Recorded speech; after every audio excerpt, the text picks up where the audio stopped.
But who was little Albert? What happened to him? For decades, no one knew. Watson burned many of his personal notes before his death. There was no follow-up, no proper long-term evaluation of the child's psychological health. Years later, after a 7-year investigation, psychologist Hall P. Beck and colleagues revisited the mystery in Finding Little Albert, 2010, suggesting that little Albert may have been Douglas Merritt. According to their investigation, Merritt suffered from hydrocephalus, and he died at a young age. The identification remains debated, but if true, it adds an even darker layer to the story. No follow-up, no consent, no protection. Today, this experiment would never pass an ethics committee. And what happened to Watson? Not long after the experiment, he lost his academic position at Johns Hopkins. The reason? His relationship with his assistant, Rosalie Rayner. He later married her. They had 2 children. Watson also had strong ideas about child development. He warned parents against too much affection.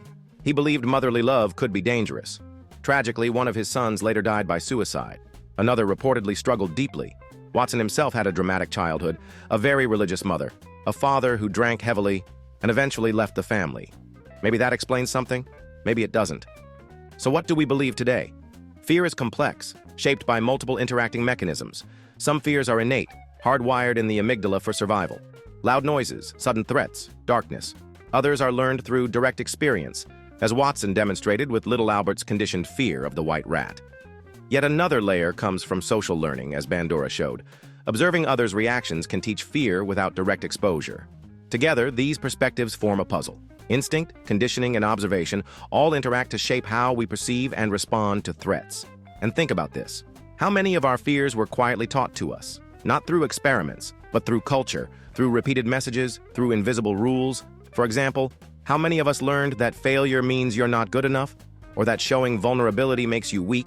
How many of those fears were written onto our blank pages? I have to be honest, researching this experiment made me feel uncomfortable, angry, sad, and it reminded me why ethical rules in science matter so much. So what do you think? Are we born afraid?